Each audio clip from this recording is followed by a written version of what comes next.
The medical equipment hummed softly as Dr. Young-Soo prepared for the enhancement procedures. But before he could begin, alarms started ringing throughout the facility. Not emergency alarms. These sounded different, almost celebratory. "What's happening?" Kira asked. Sujin checked her tactical pad and smiled. "Phase 2 has begun. We're receiving confirmation signals from across the galaxy." Dr. Young-Soo activated the main display screen, and Kira felt her heart sink. The screen showed dozens of star systems simultaneously, and in each one something impossible was happening. On Zephyrian Prime, the homeworld of Kira's species, government officials were making announcements about voluntary enhancement programs. But these weren't the same officials who had been in power yesterday. These were enhanced humans wearing Zephyrian faces. On the Karathi military station of Razor's people, fleet commanders were ordering their ships to stand down and prepare for technological upgrades. The commanders looked like Karathi, but their eyes held the same metallic gleam Kira had seen in the humans here. System after system, species after species, the same pattern repeated. Leaders who looked normal but acted with perfect coordination, making decisions that served humanity's agenda. "How is this possible?" Razor whispered. "We've been very patient," Dr. Young-Soo replied. "For 50 years, every time one of our people was captured or killed, we made sure to learn everything we could about the species responsible. Then we found ways to place enhanced humans in their society." Sujin pulled up detailed files on her pad. The Altarian Council of Ministers, 60% enhanced humans. The Vextai War Chiefs, 75%. The Quillen Trade Federation Board, 100%. "You replaced entire governments," Voss said in horror. "We improved them," Dr. Young-Soo corrected.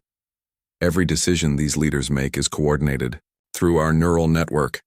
No more wars between species, no more trade disputes, no more territorial conflicts. Perfect cooperation." The main screen switched to show a massive space station Kira didn't recognize. It was enormous, easily the size of a small moon, and clearly built with technology from dozens of different species. "Command Central," Dr. Young-Soo announced proudly. "Our main coordination hub. Every enhanced human in the galaxy is connected to this facility." The station was bustling with activity. Thousands of figures moved through its corridors, and while they looked like different species, they all moved with the same purposeful coordination. "We built this in secret over the past 20 years, Sujin explained. "Hidden in an uninhabited system using resources quietly diverted from military and civilian projects throughout the galaxy." "Nobody noticed entire fleets disappearing?" Nix asked. "They noticed," Dr. Young-Soo replied. "But the people investigating the disappearances were already working for us. Very convenient." The display showed more details about the station's capabilities. It wasn't just a command center. It was a massive manufacturing facility, research laboratory, and population center all in one. "We can enhance 10,000 subjects per day," Dr. Young-Soo noted. "And with our new rapid integration protocols, the process now takes only 4 hours instead of 12. "What about the people who refuse?" Kira asked. "There won't be any," Sujin replied confidently. "We've run psychological profiles on every major population group in the galaxy. When faced with enhancement or economic collapse, species always choose enhancement." The screen showed economic data from across known space. Trade routes were being disrupted, resource shipments were being delayed, and financial systems were experiencing mysterious failures. All of it coordinated to create pressure for accepting the solution humanity was offering. "You're forcing them to choose," Razor realized. "We're making the choice obvious," Dr. Young-Soo corrected. "Enhanced humans are more efficient workers, better soldiers, smarter researchers. Any civilization that refuses enhancement will simply be outcompeted by those that accept it." A new figure entered the chamber. This one looked human but moved with mechanical precision. Its name tag said Dong Min, the settlement coordinator they had spoken to during their initial attack. "The mercenary fleets are responding," Dongmin reported. 17 companies have already agreed to enhancement in exchange for advanced weapons and ship upgrades. "And the others?" Sujin asked. still deciding. But once they see what the enhanced companies can accomplish, they'll come around. Doctor. Young-Soo turned back to Kira and her team. Your colleagues across the galaxy are about to receive some very interesting job offers. Enhanced mercenaries are incredibly effective. Better reflexes, perfect coordination, access to technology they can't imagine. The main screen showed mercenary bases throughout the galaxy. At each one, human representatives were meeting with company leaders, offering contracts that seemed too good to be true. You're buying the galaxy's military forces, Voss said. We're upgrading them, Dr. Young-Soo replied. Why fight a war when you can simply hire better soldiers? Dongmin activated another display. This one showed real-time tactical data from dozens of star systems. Military fleets were moving into new positions, but instead of preparing for battle, they were organizing for coordination. Phase 3 begins tomorrow, he announced. Full revelation. Every major news network, every government communication system, every public information channel will simultaneously broadcast our message. What message? Kira asked, though she dreaded the answer. Dr. Young-Soo smiled. An invitation. We'll explain what we've become, what we're offering, and what the future holds for every species in the galaxy. The display showed the prepared broadcast. It was professional, reassuring, and absolutely terrifying. The message explained that humanity had evolved beyond its original limitations and was now offering the same opportunity to everyone else. Citizens of the galaxy, the recorded message began. For too long, we have been divided by the accidents of biology and evolution. Some species are strong but slow. Others are intelligent but fragile. All are limited by the forms they were born with. The message continued with images of enhanced humans demonstrating incredible abilities. Perfect health, superhuman strength, instant communication across vast distances, immunity to disease and aging. We offer a new path forward. Join us and become more than you ever imagined possible. Refuse and remain trapped by the limitations of your birth species. It's not really a choice, Razor observed. All evolution involves choices, Dr. Young-Soo replied. Adapt or become extinct. We're simply making the adaptation process voluntary. Sujin's tactical pad chimed with an incoming message. She read it and nodded approvingly. The first volunteer recruitment centers are reporting overwhelming response, she announced. On 17 worlds, citizen volunteers are lining up for enhancement procedures. Volunteers? Kira asked skeptically. Beings who see the advantages we're offering, Dr. Young-Soo explained. Better health, extended lifespan, enhanced abilities, freedom from the conflicts that plague their species. Who wouldn't want that? The main screen showed the recruitment centers. Long lines of various aliens waited patiently for processing. But what disturbed Kira was how calm they all looked. No fear, no uncertainty, just patient acceptance. You're using some kind of mind control, she accused. We're using logic, Dr. Young-Soo corrected. We've simply made the benefits clear, and the consequences of refusal obvious. Dongmin activated a new display showing economic projections. Species that accept enhancement will have access to our technology and resources. Those that refuse will find themselves unable to compete in the new galactic economy. And if entire civilizations refuse? Voss asked. They won't, Sujin said confidently. We've already identified the key individuals in every major government and corporation. Once they see the advantages of enhancement, they'll convince their populations to join us. The display showed lists of names from across the galaxy. Politicians, military leaders, business executives, religious figures, all marked as priority conversion targets. One by one, the influential members of each species will choose enhancement, Dr. Young-Soo explained. And once the leaders change, the populations will follow. A soft musical tone sounded throughout the chamber. Dr. Young-Soo looked pleased. Ah, perfect timing, he said. The first phase of galactic integration has just reached 50% completion. The main screen showed a galaxy-wide map with systems lighting up in blue as they came under enhanced human control. Over half the known galaxy was already marked. 50% in one day? Nix asked in disbelief. We've been preparing for decades, Dongmin reminded them.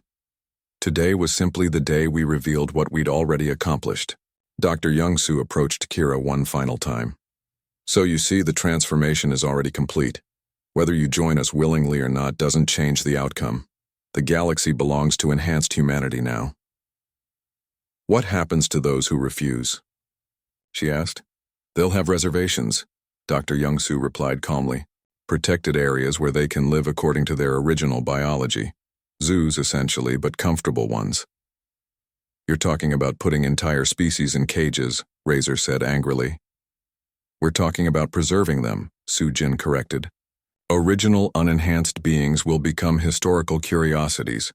Someone should maintain samples for future study. The medical personnel moved closer with their equipment. Around. Kira's team had been running through the underground maze for hours, but they always seemed to end up back where they started. The tunnels shifted somehow, or maybe the humans were guiding them. Either way, escape was impossible. Finally, exhausted and out of options, the surviving members of her crew gathered in what looked like a central chamber. Only 7 of them were left. The others had simply vanished during their attempts to escape. Where are Zex and Torvin? Razor asked, looking around the group. Gone, Nix replied quietly. I saw humans leading them away. They weren't fighting or struggling. They just went with them. The chamber they found themselves in was different from the others. This one felt important. The walls were lined with displays showing star maps, biological data, and technical specifications from dozens of species. At the center sat a simple desk where an elderly human was working on some kind of device. The human looked up as they entered. His name tag said Dr. Youngsu, and he appeared to be the leader of this facility. Ah, our guests, he said pleasantly. Please come in. We have much to discuss. We're not your guests, Kira replied, keeping her weapon ready. We're your prisoners. Your research subjects, Dr. Youngsu corrected gently. Though I suppose the distinction doesn't matter much from your perspective, he gestured to the displays around them. Do you know what this is? Kira looked at the screens more carefully. They showed detailed information about hundreds of different species throughout the galaxy. Not just basic data, but complete biological profiles, genetic maps, psychological assessments, and something labeled enhancement compatibility. You're cataloging the entire galaxy, she realized. We're preparing for the future, Dr. Youngsu confirmed. Humanity spent centuries as the weakest species in known space. Enslaved, exploited, dismissed. But we learned something valuable during that time. We learned how to survive by adapting. He stood up and walked over to one of the displays. It showed a timeline of human development, but not the kind Kira expected. This timeline showed deliberate genetic modifications, technological integrations, and biological enhancements stretching back decades. Most species think humans only became spacefaring recently, Dr. Youngsu continued. The truth is, we've been out here much longer than anyone realizes. We just learned to hide what we were becoming. What do you mean? Boss asked. Dr. Youngsu activated another display. This one showed locations throughout the galaxy, hundreds of systems marked with human settlements. But according to official galactic records, humans had colonies in maybe a dozen systems. We've been establishing research facilities like this, one for 50 years, he explained. Every time a human was captured, enslaved, or killed, we learned something new. About the species that harmed us, about the technology they used, about their biological advantages. The display zoomed in on specific locations. Kira recognized some of them. Major trade hubs, military installations, government centers. All of them showed discrete human populations. We placed our people in positions where they could observe and learn, Dr. Youngsu continued. Servants in noble houses, workers in factories, technicians on military vessels. Always watching, always gathering information. You've been spying on the entire galaxy, Razor said. We've been preparing, Dr. Youngsu replied. And now we're ready for the next phase. He activated a new set of displays that made Kira's blood run cold. These showed current population data for major civilizations throughout known space. But the numbers were wrong. Human populations were shown as much larger than any official records indicated. "This can't be accurate," she said. "Oh, but it is," Dr. Young-Soo assured her. "You see, we discovered something interesting about enhancement, technology. With the right modifications, any species can look human. And with our neural linking systems, they can think like us too." The implications hit her like a physical blow. "You've been replacing people." "We've been improving them," Dr. Young-Soo said. "The process is quite humane. We preserve their memories and personalities while upgrading their biology and connecting them to our collective consciousness. They're still themselves, just better." A new human entered the chamber. This one wore military-style clothing and moved with the precision of a trained soldier. Her name tag said Soo Jin, and she was carrying what looked like a tactical assessment pad. "The latest infiltration reports," she announced, handing the device to Dr. Young-Soo. He reviewed the information and smiled. "Excellent progress.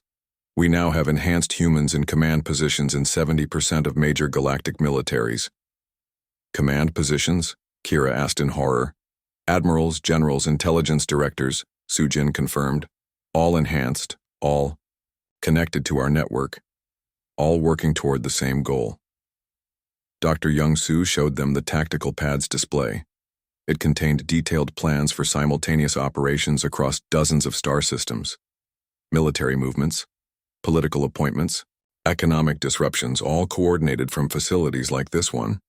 "This is an invasion," Voss said. "This is evolution," Dr. Young-Soo replied.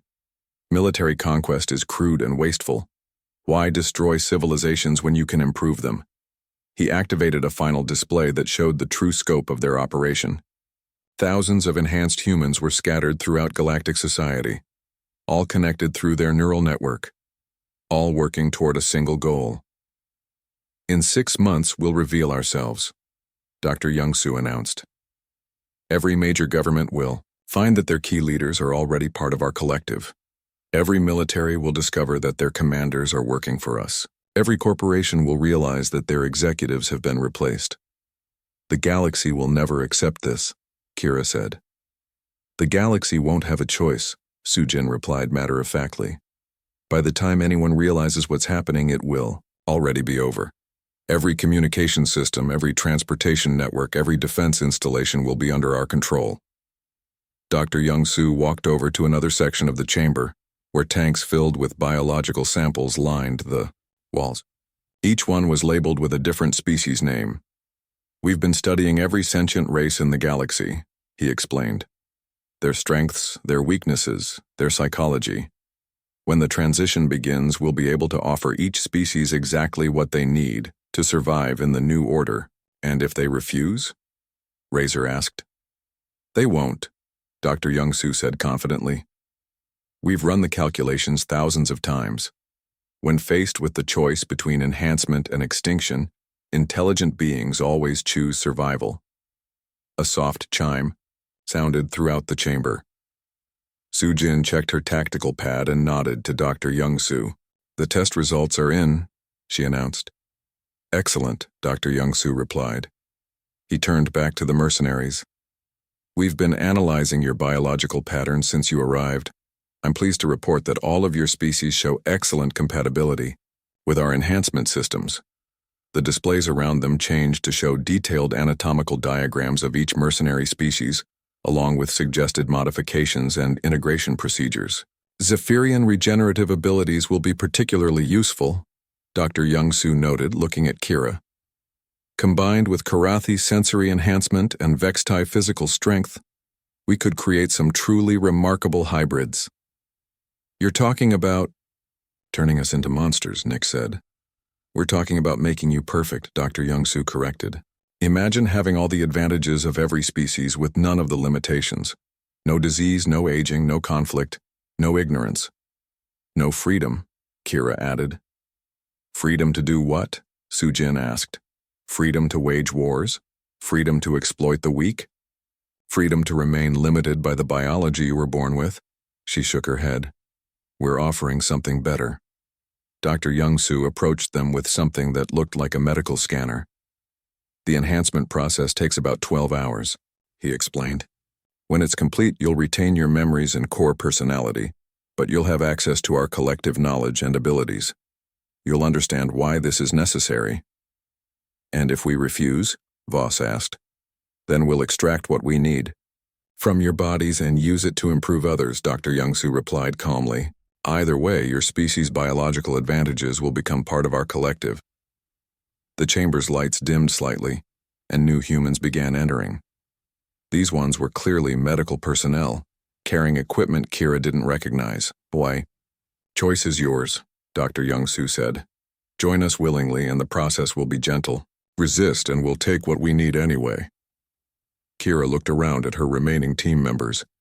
They were trapped, outnumbered, and facing something that made traditional conquest look merciful. These humans weren't interested in ruling the galaxy. They were planning to absorb it completely. How long has this been planned? She asked. Since the first human was enslaved by an alien species, Dr. Young-soo replied.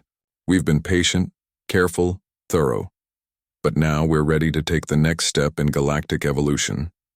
He gestured to the displays showing their infiltration of galactic society. By this time next year, the distinction between human and alien will be meaningless. We'll all be part of something greater, a single enhanced civilization capable of exploring the entire universe. The medical personnel moved closer, their equipment humming with unknown energies. Around them, the chamber, filled with enhanced humans, all watching with the calm. The decision came suddenly.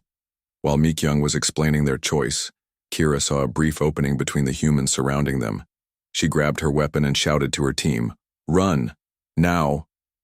The mercenaries scattered in different directions, diving for cover behind rocks and buildings. Kira expected the humans to open fire immediately, but instead she heard something worse. Laughter. "They're running," someone called out in an amused voice. "Should we stop them?" "No," came Dongmin's calm reply. "Let them explore. They need to understand what we've built here." Kira sprinted toward what looked like a maintenance entrance at the side of the settlement. Behind her, she could hear her team members calling out positions and trying to regroup, but the humans weren't chasing them. They were just watching. She reached the entrance and found it was open. That should have been her first warning, but panic was driving her forward. She slipped inside and found herself in a corridor that stretched into darkness. The walls were smooth metal, but not like any construction she recognized. The surface seemed to pulse slightly, like it was alive. Emergency lighting strips provided just enough illumination to see, but the corridor seemed to go on forever. Her comm device crackled. "Captain? Captain, where are you?" It was Nix's voice, distorted by static. "I'm in some kind of tunnel system under the settlement," she replied quietly. "Where are you?" "South side. There's an entrance here, too. These tunnels are everywhere." One by one, her team members reported finding ways into the underground network. Whatever the humans had built down here, it was massive. "Stay together," Kira ordered. "Find a central location and we'll regroup." She started moving down the corridor, keeping her weapon ready. The tunnel branched off in multiple directions, creating a maze that seemed to extend for kilometers. The walls were lined with pipes and cables carrying unknown substances and energy. After 10 minutes of walking, she found herself in a large chamber filled with machinery. The equipment looked advanced beyond anything she had ever seen, but it was clearly built by humans. Their writing was on control panels and instruction plaques. "Captain," Razor's voice came through the comm. "You need to see this." "What is it?" "I found some kind of workshop. They're building things. Weapons, tools, body parts. It's like a factory for making enhanced humans." Kira followed his directions and found the workshop he was describing. The room was enormous, filled with assembly lines that operated without any human supervision.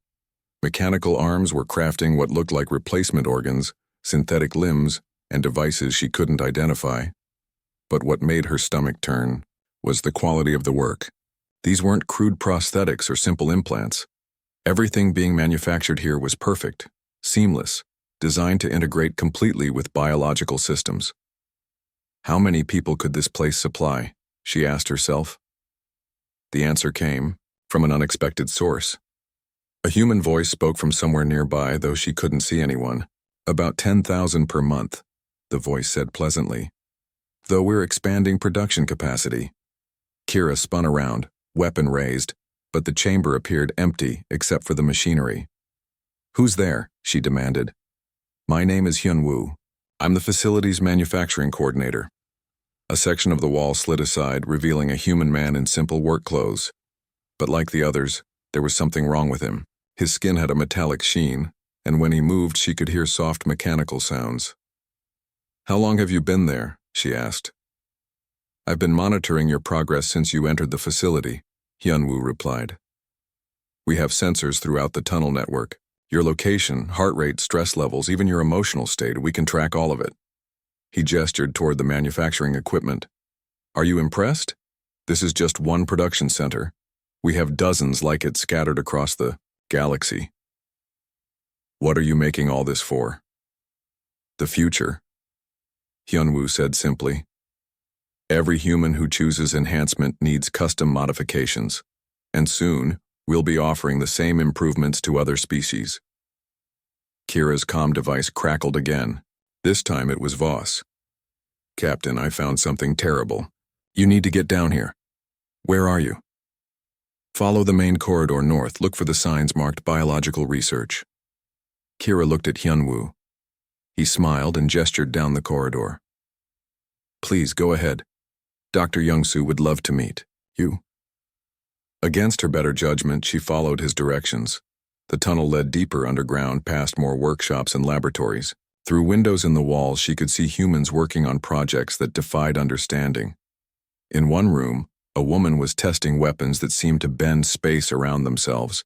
In another, a man was growing what looked like replacement, body parts in tanks filled with glowing liquid. She found Voss standing outside a large observation window, staring inside with horror. When she reached him, she understood why.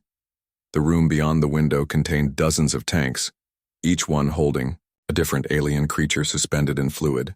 But these weren't preserved specimens. They were alive. Cables and tubes connected them to monitoring equipment that tracked their biological functions. What is this place? She whispered. Genetic sampling facility, replied a new voice behind them.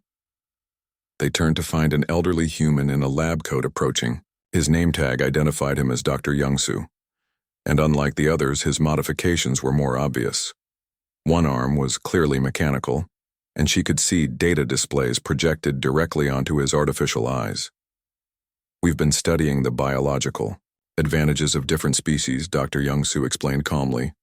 Karathi vision, Vexti strength, Altarian neural processing speed, Zephyrian healing factors. Every species has something unique to offer. You're experimenting on living beings, Voss accused. We're learning from them, Dr. Young-soo corrected. These samples were obtained from willing volunteers. Well, mostly willing. Some were criminals, who chose enhancement over imprisonment. He activated a control panel, and information displays appeared around each tank. The data showed detailed biological analyses, genetic maps, and something labeled integration compatibility. The real breakthrough came when we realized we didn't have to choose, Dr. Young-soo continued. Why have Karathi eyes or Vexti strength when we could have both? Why limit ourselves to the advantages of a single species when we could combine them all? Through the comm system, Kira could hear the rest of her team reporting similar discoveries throughout the facility. Talos had found a vehicle bay filled with ships that used technology from dozens of different civilizations. Zara had discovered computer systems that seemed to be running on a combination of organic and mechanical processing units. This entire place is wrong, Nix reported. They're not just modifying themselves, they're building something bigger. What do you mean? Kira asked. The tunnels don't just connect buildings, they connect minds. I found some kind of central processing center. All the enhanced humans are linked together, sharing information instantly. Dr. Young-soo nodded approvingly. Very observant. Individual.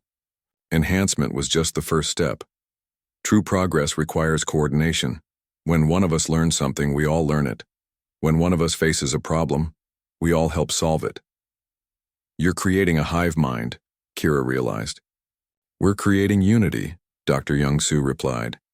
Imagine a civilization where there's no waste, no conflict, no ignorance, where the best traits of every species combine into something greater than any of them could achieve alone. The implications were staggering. These humans weren't just enhancing themselves. They were building a collective consciousness that could absorb the knowledge and abilities of entire civilizations. The mercenaries who attacked us before, she said slowly. What happened to them? They made their choice, Dr. Young-Soo said. Some joined us willingly. Others contributed their biological patterns to our research. He gestured toward another section of the laboratory. Through a window, Kira could see what looked like a medical facility. But the patients weren't being healed. They were being changed. Aliens of various species were undergoing procedures that were replacing their natural biology with hybrid organic mechanical systems. The process is actually quite comfortable, Dr. Young-Soo assured her. We preserve the core personality and memories while upgrading everything else. The subjects retain their sense of self while gaining access to our collective knowledge and abilities. You're destroying them, Voss said. We're improving them, Dr. Young-Soo countered. Every species we've enhanced reports higher satisfaction, better health, expanded capabilities, and freedom from the limitations of their original biology. Kira's comm device buzzed with an incoming message, but this time, it wasn't from her team. The transmission was coming from orbit. This is the Bone Crusher Automated Distress Beacon, the message said. Ship systems have been compromised. Navigation offline. Life support failing. Request immediate assistance. Your ship is having problems, Dr. Young-Soo observed mildly. Through the facility's communication system, another human voice provided an update. Sijin has finished installing the control modules. The vessel is now part of our fleet. You captured our ship, Kira said. We upgraded it, Dr. Young-Soo corrected. Sijin is our best engineer. She's improved your vessel's engines, weapons, and navigation systems. It's much more efficient now. The doctor activated a display. Kira's team managed to reach the ruins of an old storage building at the edge of the settlement. It wasn't much cover, but it was better than being completely in the open. They could see humans moving all around them, but for some reason, they weren't attacking. Why aren't they finishing us off? Voss asked, gripping his plasma cannon tighter. Because they want us alive, Razor replied from his position at a broken window. He was using his rifle scope to watch the human settlement. Look at what they're doing. Kira crawled over to see what he meant. Through the scope, she could watch the humans going about their business. But it wasn't normal human behavior. They moved with perfect coordination, like they were all part of one mind. There, Razor pointed. Watch the one in the white coat. Kira focused on a human woman who was treating wounded people. The woman's name tag said Ji-hee, the same one who had stopped Razor's energy blast with her bare hand. She was working on humans who should have been dead. One patient had a hole through his chest from Voss's plasma cannon. Ji-hee inserted some kind of device into the wound, and Kira watched in horror as the injury began to seal itself. Not healing, naturally, but closing with metallic threads that wove the flesh back together. That's not possible, Nix whispered. No medical technology can repair plasma damage that fast. Another patient was missing his entire left arm. Ji-hee attached what looked like a simple metal framework to his shoulder. Within minutes, the framework had grown into a fully functional arm, complete with skin and working fingers. They're not treating injuries, Zara realized. They're upgrading themselves. As they watched, more disturbing details became clear. The humans who had been wounded in the battle weren't acting like they were in pain. They were discussing the experience with scientific interest. The Vex-Tie molecular scrambler caused interesting cellular breakdown, one patient told Ji-hee. We should add resistance to that to the next upgrade batch. Already working on it, Ji-hee replied while installing something that looked like a computer chip into the patient's spine. This modification should provide immunity to molecular-level attacks. Kira felt sick. These humans were treating combat wounds like research opportunities. They were learning from every weapon that hit them and making themselves immune to it. "Captain," Razor called softly, "you need to see this." He handed her the rifle scope and pointed toward a large building in the center of the settlement. Through the magnified view, Kira could see into what looked like a workshop or laboratory. A human named Wanho was demonstrating something to a group of other humans. He picked up a piece of heavy machinery that should have required a crane to move. He lifted it over his head with one hand like it weighed nothing. But that wasn't the worst part. When Wanho turned toward the window, Kira could see his face clearly. His eyes weren't reflecting light like metal. They were metal. Actual, mechanical devices had replaced his natural eyes, and they glowed with an inner light. "Look at his arms," Razor whispered. Wanho's sleeves had pulled back, revealing that his arms weren't entirely human anymore. Metallic components were woven through his muscles and bones, visible under semi-transparent skin. When he moved, she could see mechanical parts working alongside biological ones. "What have they done to themselves?" Voss asked in horror. The answer came from an unexpected source. A human voice spoke from right next to their hiding spot. "We made ourselves better." The team spun around to find a human woman sitting calmly on a piece of rubble just meters away. Her name tag said Mi Kyung, and she was holding some kind of scanning device pointed at them. "How long have you been there?" Kira demanded, raising her weapon. "Since you arrived," Mi Kyung replied without any concern for the gun pointed at her. "I've been taking readings. Your neural patterns are quite interesting, especially the Zephyrian brain structure." She showed them the scanner's display. It was showing detailed maps of their brains, complete with activity patterns and what looked like consciousness measurements. "You're measuring our thoughts?" Zara asked. "Among other things," Mi Kyung confirmed. "Consciousness transfer is a complex process. We need to understand how different species think before we can help them." "Help them do what?" Kira asked, though she was afraid of the answer. "Become what we've become," Mi Kyung said simply. "Humanity discovered we were the weakest species in the galaxy, so we decided to change that." She gestured toward the settlement where the modified humans continued their work. "We started small, simple enhancements, better reflexes, stronger bones, improved healing, but then we realized we could do so much more." Through the scope, Kira watched a human named Taehyun approach one of the scorch marks from their earlier attack. He knelt down and placed his hand directly on the ground where Voss's plasma cannon had hit.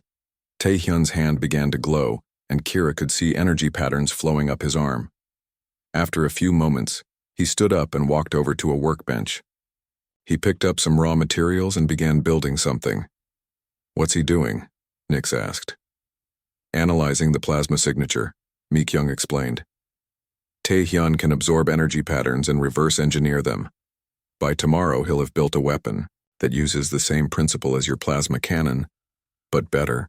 Within minutes, Taehyun had assembled a device that looked nothing like any weapon they recognized. But when he tested it on a piece of scrap metal, the result was clearly some form of plasma energy. Except this version cut through the metal, like it was paper, far more efficiently than Voss's military-grade cannon. "You're stealing our technology," Voss accused. "We're learning from it," Mi Kyung corrected. "Everything that makes your species strong, we can make part of ourselves. Karathi eyesight, Vextai strength, Zephyrian regeneration, Altarian computer interfacing. Why should we stay weak when we can have all of your advantages?" She stood up and walked closer to them. Kira noticed that Mi Kyung's feet made no sound on the rocky ground, and her movements were unnaturally fluid. "The galaxy sees humans as prey," Mi Kyung continued. "Weak, helpless, good for nothing but labor and slaves. But they never asked what we might become if we had a choice." Through the scope, Kira could see more humans working throughout the settlement. Now that she knew what to look for, the modifications were obvious. Enhanced limbs, artificial organs, mechanical implants that seamlessly integrated with biological tissue. But it was more than just individual upgrades. The humans moved with perfect coordination, like they were sharing information instantly. When one human learned something, they all seemed to know it immediately. How many of you are there? Kira asked. Mi-kyung smiled. Here? About 300. But this is just one settlement. We have sites like this throughout the galaxy. Thousands of humans, all connected, all learning, all becoming more than they were. She held up her scanner again. Your species have been very helpful, actually. Every time mercenaries attack one of our settlements, we learn new combat techniques. Every time slavers capture our people, we study their ships and weapons. Every time someone underestimates humans, we get stronger. The implications hit Kira like a physical blow. You wanted us to attack you. Of course, Mi-kyung confirmed. How else could we learn about your weapons, your tactics, your biology? We sent the contract to your client specifically because we knew you were the best mercenaries available. We needed to test our defenses against elite fighters. The client is one of us, Mi-kyung finished. Enhanced humans are everywhere, now, in governments, militaries, corporations, all sending us information, all helping us prepare. Kira looked around desperately for an escape route. The other humans had moved closer while Mi-kyung was talking. They weren't threatening or aggressive, but they were clearly preventing any retreat. What do you want from us? She asked. We want to offer you a choice, Mi-kyung replied. Join us willingly, and the enhancement process is gentle. We can make you stronger, smarter, better than you ever imagined. You'll still be yourself. Just more. And if we refuse? Mi-kyung's expression didn't change, but something cold flickered behind her eyes. Then we'll have to extract the information we need from your bodies. We'll learn everything we can from your species and add it to our collective knowledge. She gestured toward the settlement. Look around you. This isn't about conquest or revenge. This is about evolution. Humanity is becoming something new, something better. We're offering you the chance to be part of that future. You're talking about destroying entire species, Razor accused. We're talking about improving them, Mi-kyung corrected. Every species in the galaxy has something unique to offer, but separately they're all limited. Together, as one enhanced collective, they could become something amazing. Kira realized the true horror of what she was hearing. The humans weren't planning to conquer the galaxy through war. They were planning to absorb every other species into themselves, taking the best traits and discarding the rest. You're insane, she whispered. We're practical, Mi-kyung replied. The galaxy is a dangerous place. Only the strongest survive, so we're making sure we're the strongest. Around them, the modified humans continued their work with calm efficiency, building, learning, improving, creating something that would make every other species in the galaxy obsolete, and they were just getting started. The morning mist clung to the valley floor as Kira's team moved into position. They had spent 3 hours crawling through the darkness, surrounding the human settlement. Everything was going according to plan. Kira crouched behind a low wall, watching the quiet buildings through her scope. A few humans were already awake, moving between the structures. They looked completely normal, weak, soft, unaware. Perfect targets. She activated her comm system. All teams report. North position ready, came Razor's voice. He was hidden in the hills with his sniper rifle trained on the main building. South team in place, reported Voss. The heavy weapons specialist had his plasma cannon aimed at what looked like the power generator. East and West teams ready, confirmed the others. Kira smiled. The humans had no idea death was coming for them. In 5 minutes, this peaceful morning would become their last. Begin the attack, she ordered. Razor fired first. His energy bolt should have punched through the wall and killed whoever was inside. Instead, the blast hit some kind of barrier and scattered harmlessly. The building didn't even get scratched. What the hell? Razor's voice crackled through the comm. Before anyone could respond, alarms started ringing throughout the human settlement. But these weren't panic alarms. They sounded more like work bells calling people to their jobs. Voss opened fire with his plasma cannon. The massive weapon could melt through starship armor, but the energy beams simply bounced off the human buildings. The structures looked like simple metal and plastic, but they were acting like military shields. Impossible, Voss muttered. That's when the humans appeared. They came out of their buildings calmly, like they were starting a normal day. No running, no screaming, no fear. They just walked outside and looked around at the mercenaries with mild interest. A human voice spoke through the settlement's communication system. The voice was quiet and polite, like someone asking about the weather. "Good morning. My name is Dong Min. I'm the settlement coordinator.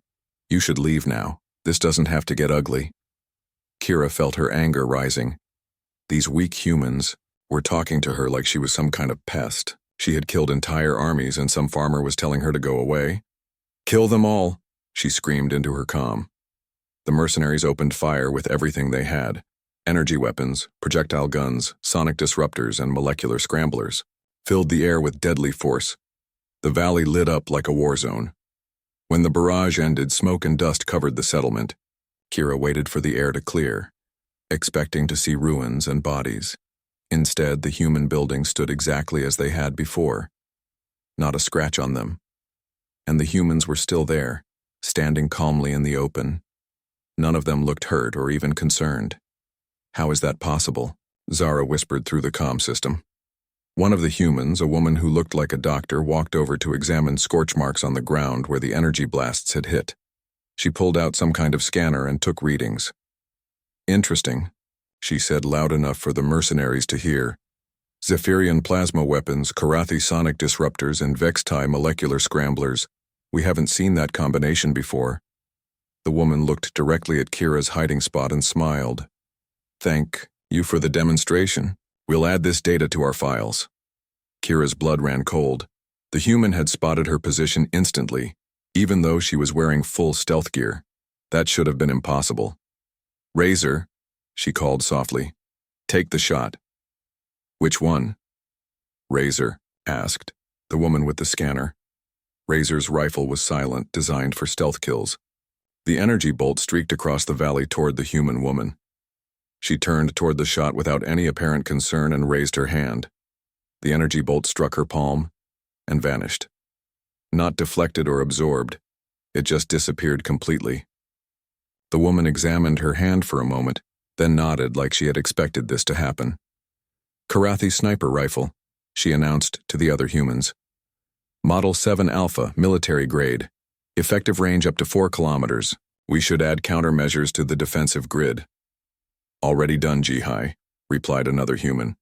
This one was a man working at what looked like a simple computer terminal. His fingers moved faster than any human should have been able to type. Kira watched in growing horror as more humans appeared from the buildings. Not the 30 they had counted from space, but hundreds. They came out of structures that looked too small to hold so many people. Some emerged from the ground through hidden tunnels, and they were all armed. But their weapons were like nothing Kira had ever seen. Some carried rifles that seemed to bend light around themselves. Others had devices that looked more like tools than guns. A few had nothing in their hands but somehow projected energy fields around their bodies. "This is wrong," Nick said through the comm. His voice was shaking. "Humans don't have this kind of technology." "Fall back to secondary positions," Kira ordered. They needed to regroup and figure out what was happening. But as they started to retreat, they found humans already waiting for them. Not just a few, dozens of them positioned perfectly to cut off every escape route.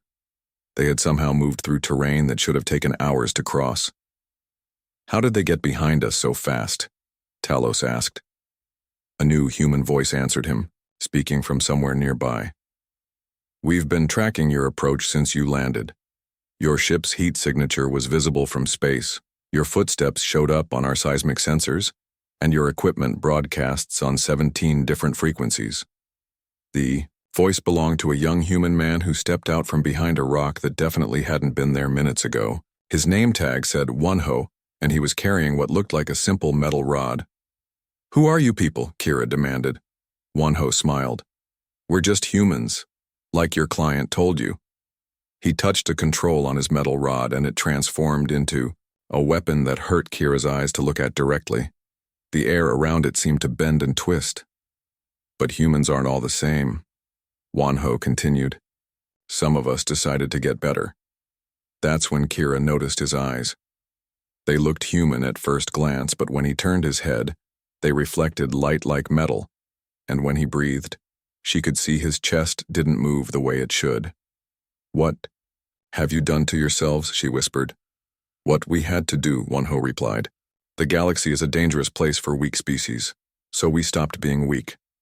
All around the valley, more humans appeared. They moved without making sound and seemed to know exactly where every mercenary was hiding. Their weapons powered up with sounds like nothing Kira had heard before. Dongmin's voice spoke again through their communication system. "This is your last warning. Leave now and we'll let you go. Stay, and we'll have to treat you as research subjects." "Research subjects?" Kira asked. "We're always looking for new genetic samples," Wonho explained casually. "Your species have some interesting biological advantages. It would be useful to study them up close." The way he said it made Kira's scales crawl. These weren't threats or boasts. The humans were discussing them like specimens in a laboratory. "We're leaving," she announced. "Too late for that," replied Jihai, the human woman who had stopped Razor's shot. "You attacked us. Now you're part of the experiment." The humans began moving closer from all directions. Their weapons stayed ready, but they weren't firing. They were herding the mercenaries like livestock. Kira looked around desperately for an escape route. Her team was trapped in a valley surrounded by humans who shouldn't exist.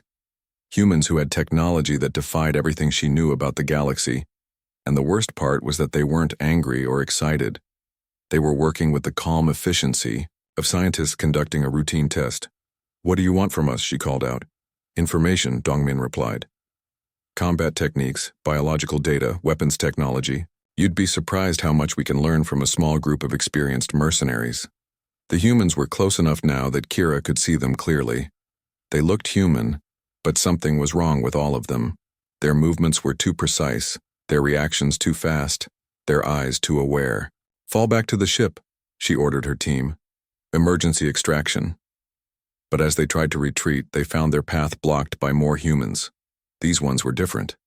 Bigger, stronger looking, with modifications that were more obvious. One had arms that were clearly mechanical. Another had skin that looked more like armor plating. "Your ship won't be available," Wonho informed them. "Si-Jin is taking care of that right now." High above them, Kira could see a small figure moving around their vessel. Even at this distance, she could tell the human was doing something to their engines. The trap was complete. They were surrounded, outnumbered, and cut off from escape. And the humans were just getting started.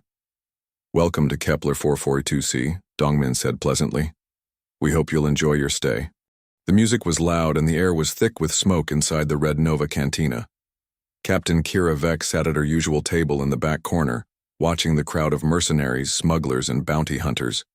Her scaled green skin marked her as Zephyrian, and the 3 scars across her left cheek told everyone she was dangerous. Vortex Station was not a place for the weak.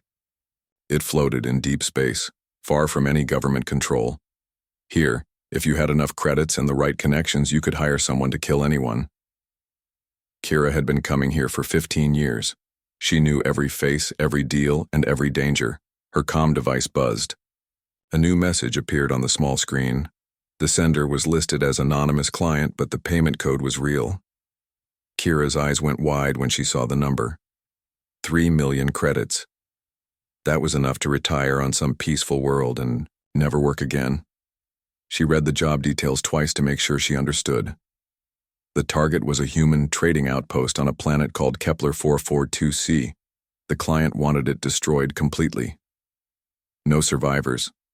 The file included scanned data showing maybe 30 humans living in simple buildings. They had basic weapons and no real defenses. Kira almost laughed. 3 million credits to kill 30 humans? Humans were weak. Everyone in the galaxy knew that. They had no natural weapons like claws or poison. They were not fast like Karathi, or strong like Vextai.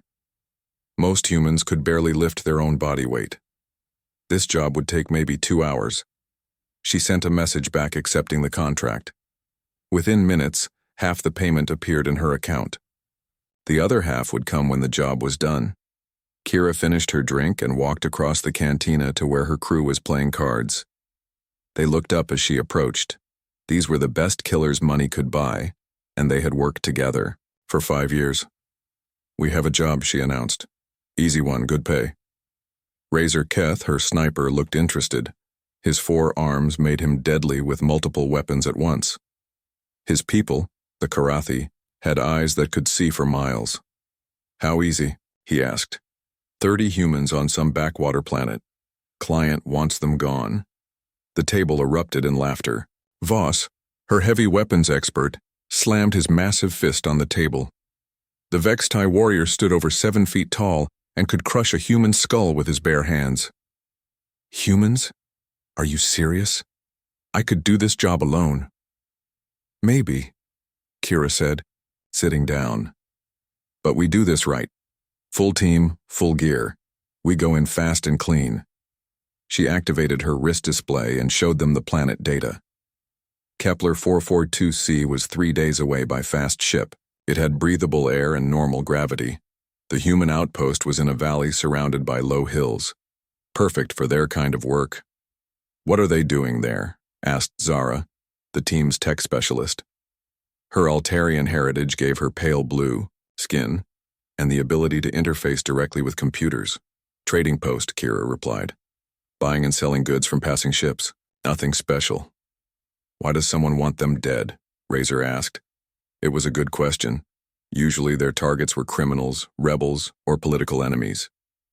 "Does it matter?" Voss growled. 3 million credits. We could all retire after this.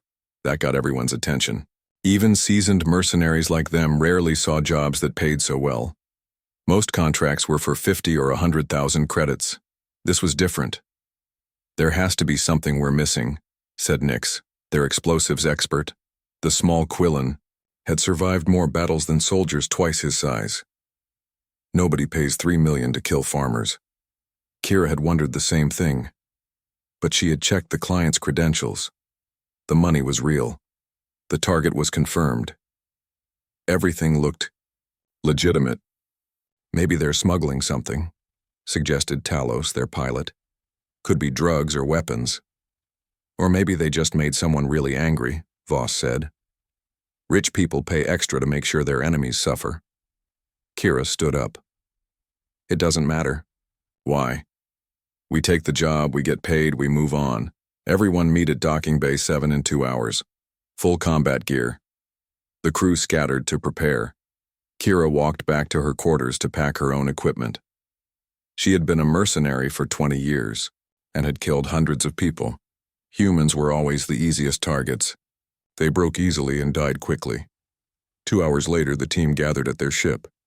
The Bone Crusher was a modified assault vessel with enough firepower to destroy a small city. It had military-grade shields, advanced sensors, and a cargo hold, full of weapons. As they lifted off from Vortex Station, Kira felt good about the job.